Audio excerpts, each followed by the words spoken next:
오늘부터 재보궐선거 여론조사 결과 공표가 금지됩니다. 앞으로 일주일 동안 표심의 흐름을 알 수 없는 만큼 여야 후보들 지지층 결집에 사활을 걸 것으로 보입니다. 추은호 해설위원과 함께 이 내용 짚어보겠습니다. 어서 오세요. 네, 안녕하세요. 어서 오십시오.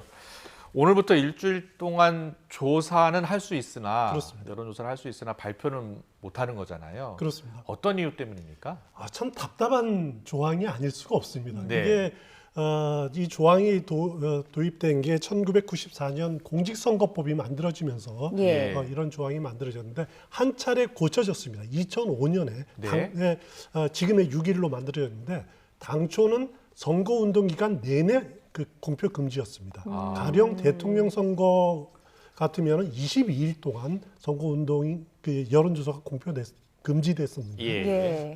지금 뭐 6일로 돼 있기는 합니다만은 이런 조항이 만들어진 것은 뭐냐면은 아무리 정확한 여론조사라 하더라도 어떻게 보면 유권자들의 스스로 판단할 수 있는 그런 그 근거를 좀 약화시킬 수가 있다. 예. 이른바 뭐 유력한 후보한테 따라가는 밴드 웨건 효과가 나타날 수도 있고 예. 약자를 도와주는 언더독 효과가 나타나서 유권자들의 현명한 판단을 왜곡시킬 수 있다는 게 이유인데요. 네. 사실 말이 안 되는 거죠. 예. 아니 투표를 혼자서 결정합니까? 주변의 여론도 듣고 언론이라든가 아니면 주변 사람들과의 토론하면서 결정이 되는 부분들인데 이런 거를 지금 이제 정보화 시대에 아직까지 유지한다라는 것은 사실 국민을 주권자로 보는 것이 아니라 네. 국민을 가르쳐야 될 대상, 또 가만 놔두면 나쁜 길로 빠질 수 있는 대상, 예. 이런 식으로 부정적인 시각이 담겨 있는 조항이 아닐 수 없습니다. 저는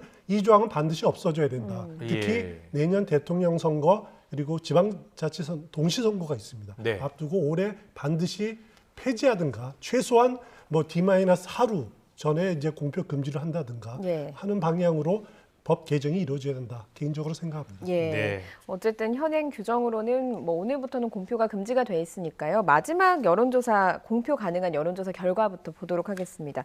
리얼미터 여론조사 결과 국민의힘 오세훈 후보가 박영선 후보에게 20%포인트 차이로 앞서는 것으로 나타났어요. 어떻게 보셨습니까? 그렇습니다. 리얼미터는 이제 아시다시피 ARS 조사입니다. ARS 조사인데 21.5%포인트 차로 마지막 공표될 수 있는 선거가 큰 차이로 벌어졌고요. 예.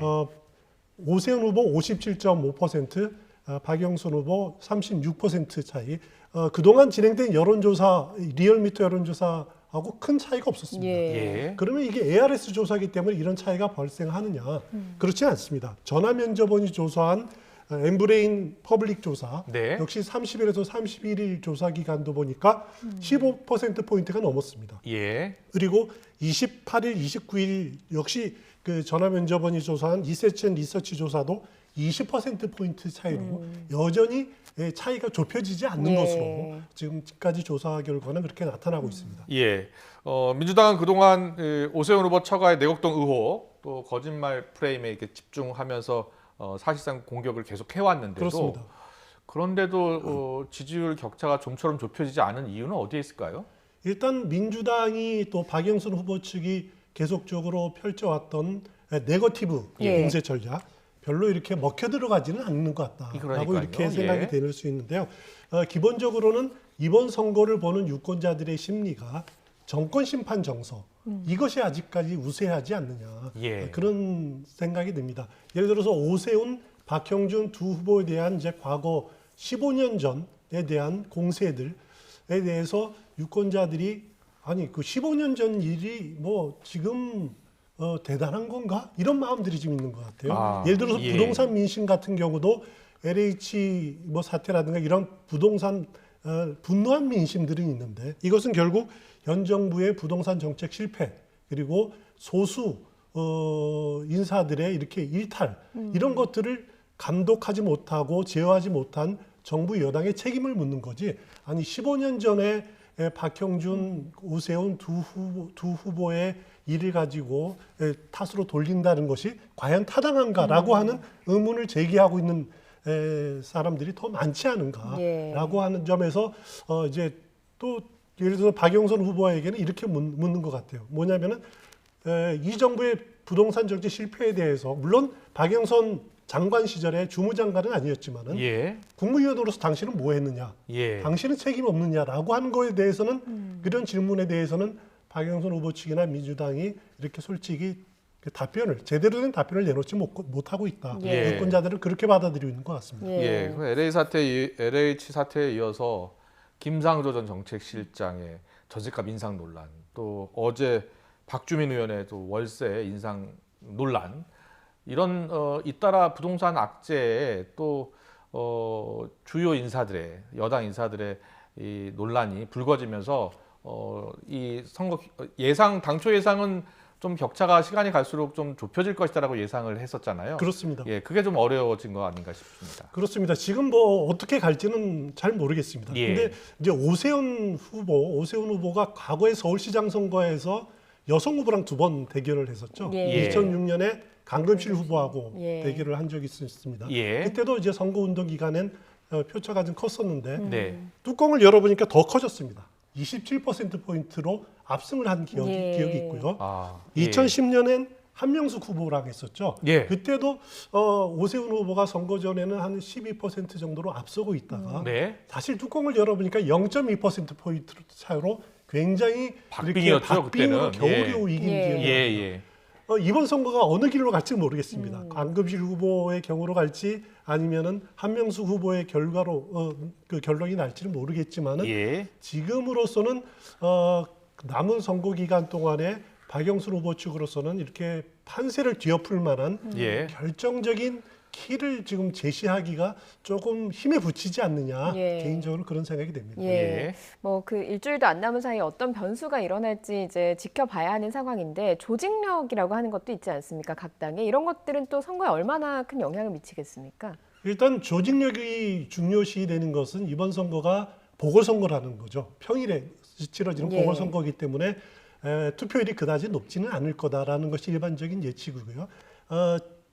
지난 2011년 박원순 나경원 보궐선거가 48.6%였거든요. 예. 많아보면 한 그 정도. 그다음 또 사전 투표가 있기 때문에 한 많아봤자 50% 정도 되지 않을까라는 것이 예상되는데, 예. 그렇기 때문에 민주당의 강점이 조직력입니다. 서울시의회 또 구청장은 뭐 그 선거 운동을 할 수 없지만은 시의원, 구의원 할 것 없이 또 이제 국회의원, 서울시의 정치 지형이 민주당이 우세인 것은 예. 전례 없을 정도로 이렇게 강한 그 힘의 우위를 갖고 있거든요. 그러면은 민주당이 이런 조직력을 동원해서 골목골목 돌아다니는 선거를 하면은 예. 조직이 이제 떠나갔던 표들이 결집될 것 아니냐. 여기에 유일하게 지금 기대를 하고 있는 것 같은데 네. 어느 정도 효과를 미칠지는 물론 뚜껑을 열어봐야 알 것 같습니다. 예. 자, 그럼에도 불구하고 여론조사는 여론조사일 뿐이다. 여야 모두 같은 생각입니다.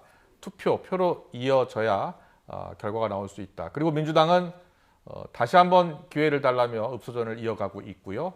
또 막판 역정도 가능하다는 입장입니다.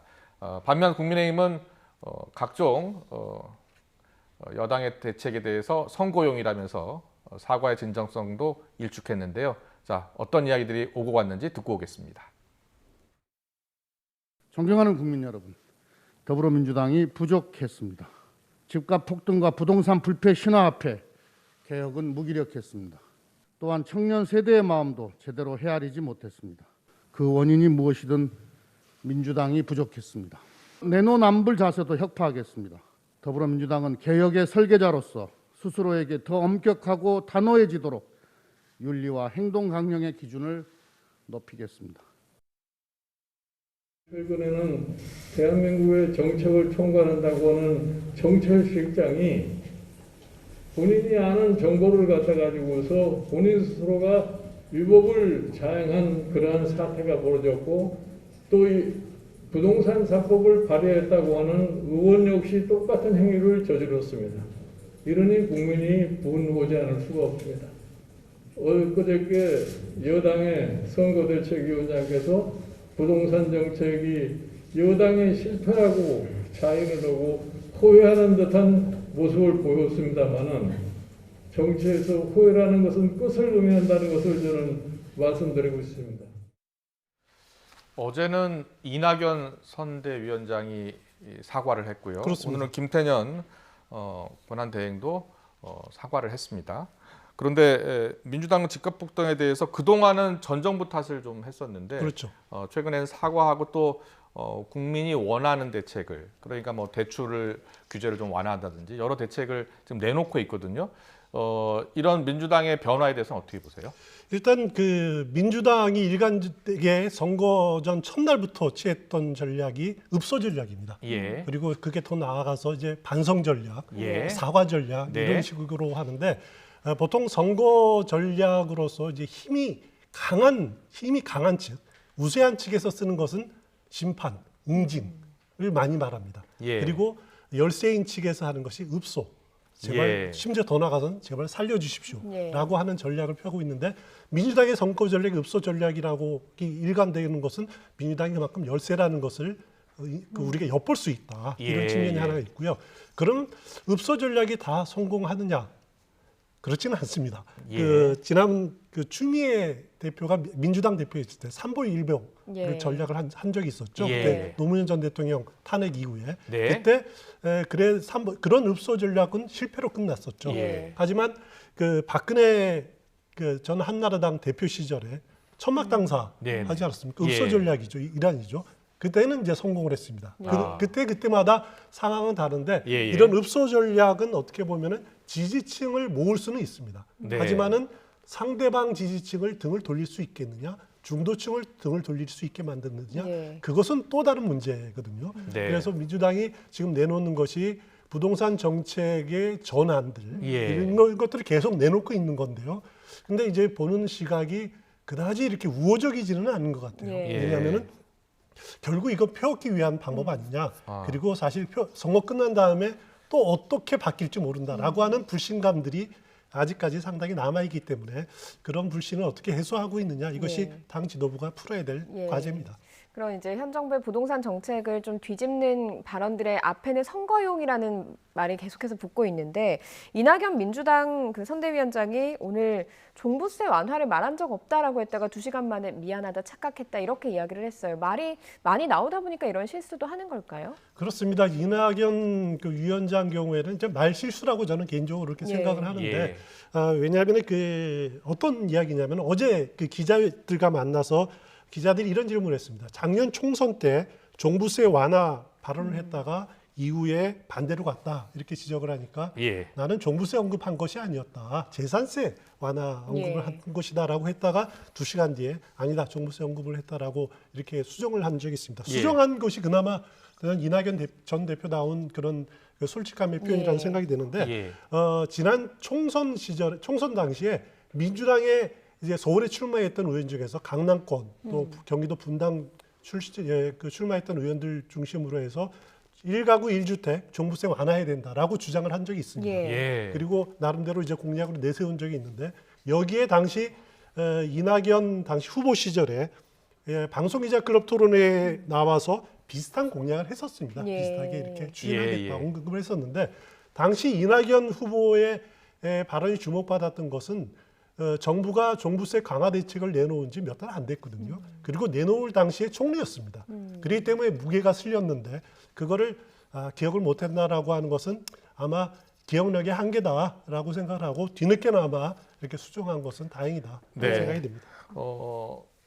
정부 여당이 그동안 4년 동안 추진해왔던 그 부동산 대책을 한꺼번에 모두 바꿀 수는 없을 겁니다. 하지만 또 재검토를 한다고 하니까요. 선거 뒤에 또 어떻게 바뀔지도 지켜봐야 될 것 같습니다. 선거 엿새 앞으로 다가오면서 후보들 막판 표심 호소에 나서고 있는데요. 오늘 유세 주요 장면 보고 오겠습니다. 또 주 4.5일째 청년들이 바라는 워라밸 이것이 지켜질 수 있도록 서울시와 서울시 산하기관의 안전 문제를 담당하는 곳부터 실시하도록 하겠습니다. 서울시장은 이러한 양질의 일자리를 만들어야 합니다. 양질의 일자리를 만드는 것 자신 있습니다, 여러분. 이곳 성북구에서 제 청소년기를 보냈습니다. 그래서 저한테는 이곳 성북구가 들어오기만 하면 마음이 편안해지는 곳입니다. 지하로 연결시켜서 롯데백화점, 현대백화점, 동북선 모두 다 환승할 수 있는 지하광장, 쉽게 얘기해서 코엑스 앞에 같은 강북의 명물을 반드시 만들겠습니다. 네, 민주당 박영선 후보 지금 쫓는 입장인데요. 계속해서 청년 위주의 공약을 많이 내놓고 있습니다. 그렇습니다. 예. 이번에 이제 소개된 두 인터뷰를 보면, 두 녹취를 보면은 예. 그나마 서로 이렇게 공격 안 하고 네. 나름대로 나름의 갖고 있는 비전들 예. 또 어떻게 공약들을 제시해서 다행이다라는 생각이 드는데 박영선 후보는 사실 네거티브 공세가 필요하긴 합니다만 예. 저는 지금 이 시점에서는 네거티브 공세는 당에 맡겨두고 예. 자신은 포지티브 전략으로 전환하는 것이 어떤가라는 생각이 예. 듭니다. 그래서 예. 갖고 있는 강점들이 많이 있거든요. 예. 그 자영업자라든가 소상공인에 대한 대책이라든가 아니면 20대 민심을 겨냥한 공약을 좀 집중적으로 제시하면서 이렇게 전환의 모멘텀을 잡을 필요가 있지 않느냐 예. 개인적으로 생각합니다. 예. 그리고 오세훈 후보 경우에는 오늘 이렇게 강북 벨트를 집중적으로 돌았는데 강북 지역이 강북 벨트가 사실 그 국민의힘으로서는 취약 지역입니다. 예.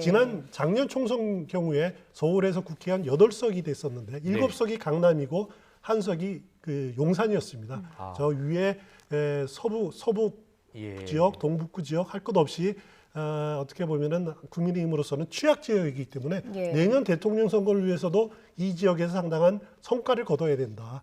그래서 강북 지역에 상당히 공을 많이 쏟고 있는 것 같고요. 오세훈 후보도 국회의원 선거도 3번 나오지 않았습니까? 한 번 예. 강남을에 나왔고 또 한 번 종로에 나왔고 또 한 번은 광진 을에서 나온 적이 있습니다. 그래서 예. 이 지역과도 상당히 인연이 있기 때문에 또 자기가 청소년기에도 거기서 성북에서 나왔다고 하는 거 보니까 그래서 이제 털을 닦는 거다 그런 생각이 됩니다. 예. 예. 후보들 목이 쉬어라 지금 유세 현장을 뛰어다니고 있습니다만 구설에 오르는 경우도 있습니다. 박영선 후보도 청년 유세차에 오른 청년이 지금 구설에 올랐고 오세훈 후보는 또 용산 참사에 대한 말을 했는데 그게 또 구설에 올랐어요. 그렇습니다. 막판 갈수록 이제 말 조심해야 되고 또 캠프 주변에서도 이렇게 그 실수가 없도록 조심해야 되는데 박영선 후보 측 경우에는 이제 동장 유세에서 청년 유세 이렇게 자발적인 청년 유세를 동원하는 과정에서 자신을 대학원생 홍모씨라고 소개하는 사람이 이렇게 이제 박영선 후보 지지 연설을 했는데 알고 보니까 그 사람이 자발적인 사람이 아니라 민주당 전국 대학생위원회 대변인을 지낸 사람이다라고 하는 것이 드러나면서 이제 구설수에 오르고 있고요. 또 이제 오세훈 후보 측은 어제 관훈 토론회 클럽에서 용산 참사와 관련해 가지고 부주의한 폭력 행위를 진압하기 위한 경찰력 투입으로 발생했다. 이런 발언을 했습니다. 예. 물론 이제 전후 맥락을 따져보면은 반드시 그런 건 아니지만 문제가 된 부분이 부주의한 폭력 행위라는 부분들을 상당히 이렇게 민감한 발언을 제가 보기엔 잘못 발언한 부분들입니다. 네. 그래서 뒤늦게 곧바로 오세훈 후보가 이건 사과를 거듭했습니다. 그래서 과도하고 성급한 진압이 불러온 참사의 측면이 있다. 이런 식으로 돌이켰는데 잘못한 발언이 있으면은 곧바로 이렇게 사과하는 것이 그 선거 전에 임하는 자세가 아닌가 그런 생각이 듭니다. 알겠습니다. 그리고 내일부터 이틀간 사전 투표가 실시되는데요. 내일 사전 투표 때 윤석열 전 검찰총장이 부친과 함께 사전 투표를 할 것으로 지금 알려지고 있습니다. 여기서 어떤 추가 메시지가 나올까요? 어떻게 보세요? 당장 기자들이 많이 현장에 몰릴 겁니다. 그러면은 기자들이 이제 투표 소감 어떠냐 물어보면은 언급을 하겠죠. 그래서 무슨 언급을 할지 기대가 되는데 지난 인터뷰에서 보면은 정의와 상식을 되찾는 반격의 출발점이다. 투표하면 바뀐다. 이런 인터뷰를 한 것 기억이 나기 때문에 이번 인터뷰 사전 투표에서도 어떤 메시지는 내놓을 것이 틀림없어 보입니다. 그 결과 한번 우리가 지켜보고 판단해봐야 될 것 같습니다. 알겠습니다. 윤 총장의 거취와 관련해서 국민의힘에서 정치를 해야 된다 이런 여론조사 결과가 31.1%로 집계가 됐더라고요. 그렇습니다. 지금 윤석열 총장이 국민의힘과 과연 손을 잡을까 이게 계속해서 관심을 모으고 있는데 어떻게 예상을 하고 계십니까? 제가 한번 이전에 그 윤석열 총장의 길에 대해서 1952년 미국 대통령 선거 메가더의 길이냐 아이젠하워의 길이냐 소개한 적이 있죠. 일반 우리 국민들이 대다수가 원하는 것이 윤석열 총장이 아이젠하워의 길을 가기를 원하는 것이 이 여론조사인 것 같습니다. 그러니까 아이젠하워처럼 제3지대에 쭉 있다가 막판에라도 그 당시 이제 공화당에 합류를 했었는데 결국은 이거 보면 국민의힘과 힘을 잡기를 원하는 것이 제3지대에서 아니면 새로운 신당에서 하는 것, 정치 활동을 하는 것보다 더 많은 사람들이 원하는 것, 여론조사가 나타나는 것 같은데, 저는 윤석열 전 총장이 국민의힘에 합류할지 여부는 일단은 이번 선거 결과에 따라서 크게 영향을 미치리라고 봅니다. 예. 만약에 국민의힘이 서울시장 선거에서 승리를 하게 되면은 윤석열 전 총장이 결국 빠른 시간 내에 빠른 시간이라도 뭐 다음 달 이런 건 아니고요. 예. 합류할 가능성이 높다. 아. 거기에다가 안철수 대표도 입당을 해서 야권의 개편이 진행될 가능성이 높다. 예. 그럴 경우에 윤석열 전 총장도 다른 유력한 후보와의 경쟁을 통해서 지도자 검증을 거칠 수가 있다. 이건 왜냐하면은 국민의힘이 야권 재편에 주도권을 질 수 있기 때문에 그렇습니다. 예. 그렇지만은 야권이 패배하고 여당 후보가 당선될 경우 국민의힘은 지리멸렬해지겠죠. 예. 그럴 경우 뭐 야권 재편의 축이 안철수 대표가 될지 아니면은 분열이 돼서 또 윤석열 전 총장을 쫓는 사람들이 이렇게 떨어져 나갈 거고 그 과정에서 윤석열 전 총장은 거리를 두고 또 이제 지켜볼 겁니다. 방향을 모색해 볼 겁니다. 그래서 예. 당장은 보궐선거의 결과가 윤석열 전 총장의 정당행에 영향을 미치는 요인으로 작용하게 될 것 같습니다. 네. 그런데 오늘 이낙연 전 대표가 윤석열 총장의 앞날에 대해서 이렇게 이야기를 했습니다. 그 길이 생각하는 것처럼 단순하고 쉽지 않을 것이다 이렇게 이야기했는데요. 듣고 오겠습니다. 윤 총장 같은 경우는 지금 대선에 나올 것 같다는 분위기가 팽배한데 어떻게 네. 보세요? 그건 본인이 결정할 일이지만 최근의 행보를 보면 이미 어떤 길에 들어서고 있는 것 같다. 그 생각을 합니다. 그 길이 그렇게 생각하는 것처럼 단순하고 쉽지 않을 것이다. 너무 쉽게 생각하지 말라 하는 얘기죠. 네. 윤 총장을 좀 견제하는 것 같죠. 그렇습니다. 예. 어떻게 보면 이제 그 이낙연 그 위원장 사실 굉장한 위기에 있는데 윤 총장을 이렇게 이낙연 전 대표가 그 견제하는 것은 저는 이렇게 봅니다. 윤석열 하면은 지금 반문의 정서가 직결되어 있는 사람이 그 윤석열 아닙니까? 예. 그런데 민주당 내에 비문 정서가 직결되어 있는 사람은 이재명 지사입니다. 예. 그 공간에서 이낙연 전 대표가 친문의 지지를 받고 계속 당내 유력한 대선 주자로 살아남기 위해서는 친문의 지지를 받기 위해서는 그 반문의 상징인 윤석열을 공격하는 것이 지금은 반사 이득을 얻을 수 있다. 예. 그런 측면에서 윤석열 전 총장을 계속 공격을 하고 있는 건데 결국 이낙연 전 대표의 대선 주자로서의 위상은 보궐선거, 서울시장 선거 어떻게 되느냐 거기에 달려 있을 겁니다. 예. 네. 지금 아무래도 호남에서의 지지율도 좀 갉아먹혀 이기고 있고 그리고 서울하면은 출생지별로 보면은 지방 출신 중에서 호남 인구가 제일 많습니다. 예. 15% 정도. 예. 여기서까지 패배했다라고 하면은 수도권에서의 이낙연의 위상이 영향력이 이렇게 급전직할 수밖에 없습니다. 그래서 상당히 그 위기에 이낙연의 지금 그 상황이다. 네. 이렇게 보시면 될 것 같습니다. 예. 부산시장 선거는 또 박형준 후보가 1위를 달리고 있지 않습니까? 여론조사에서. 네, 그렇다 보니까 민주당 입장에서는 총출동해서 지금 지원 유세를 하고 있는데 어제 이재명 경기도지사가 휴가를 내고 김영춘 후보 후원회 개소식에 참석을 했습니다. 이걸 보고 얘기가 좀 많거든요. 어떻게 보십니까? 일단 선거법 위반이냐 아니냐. 예. 뭐냐면은 이제 시도지사 경우에는 선거 중립 의무가 있습니다. 그리고 선거 운동을 할 수도 없고요. 근데 결론적으로 말씀드리면 선거법 위반 아닙니다. 예. 우리 공직선거법에 보면은 이제 그 시도지사들, 그 지방자치단체들이 선거 운동을 금지하는 행위들이 규정이 되어 있는데 거기에 보면 선거 대책기구라든가 연락사무소 이런 것은 방문하면 안 됩니다. 그리고 정당이 주최하는 정치 행사에 참석을 못하도록 되어 있지만은 이재명 지사가 간 곳은 어디냐면은 김영춘 후보의 후원회 사무소거든요. 예. 그러니까 이게 방문 금지 대상에 포함이 안 돼 있습니다. 네. 그래서 뭐 야당에서야 정치 중립 위반이다라고 주장을 할 수 있지만은 선거법 위반이냐에서는 선관위는 이건 선거법 위반이 아니다라고 판단할 수밖에 없을 겁니다. 네. 이런 건데 추미애 전 장관이요. SNS에 김영춘 후보죠. 김영춘 동지를 보면서 노무현 대통령을 생각한다 이렇게 이야기를 했습니다. 추 전 장관은 이제 노무현 대통령 탄핵에 앞장섰었고요. 그렇습니다. 당시에.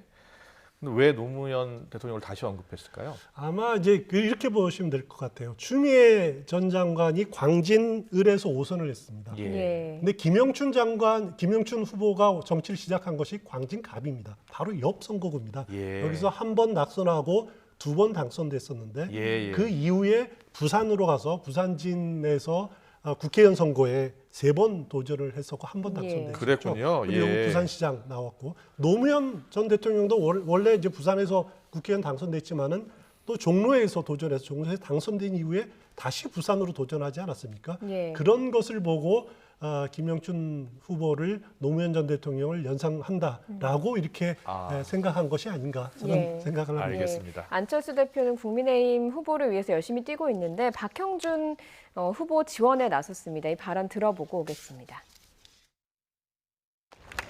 이번 선거 의미는 단 한 가지입니다. 심판입니다. 오거돈 전 시장 성추행 심판하고 문재인 정권 실정 심판하는 선거입니다. 맞습니까?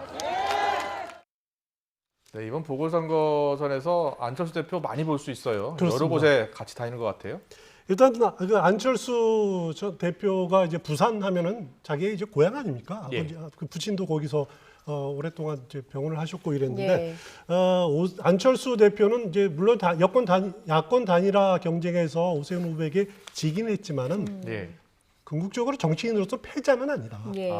여기서 적극적으로 활동을 하면서 선거 예. 지원 활동을 적극적으로 하면서 야권 재편 과정에서 나름대로 일정한 역할을 할 수가 있다. 예. 그렇기 때문에 적극적으로 뛰는 것이고 이것이 이제 국민의힘 지지층 특히 보수 지지층에서는 긍정적으로 받아들여지고 있는 부분들이 있는 것 같습니다. 이런 진정성 있는 모습을 보여준다라면은 안철수 대표의 정치 행로에 앞으로도 또 새로운 가능성이 열리지 않을까 그런 생각이 듭니다. 예, 알겠습니다. 알겠습니다. 네, 오늘 정치권 이슈는 여기까지 듣겠습니다. 추은호 해설위원과 함께했습니다. 잘 들었습니다. 고맙습니다.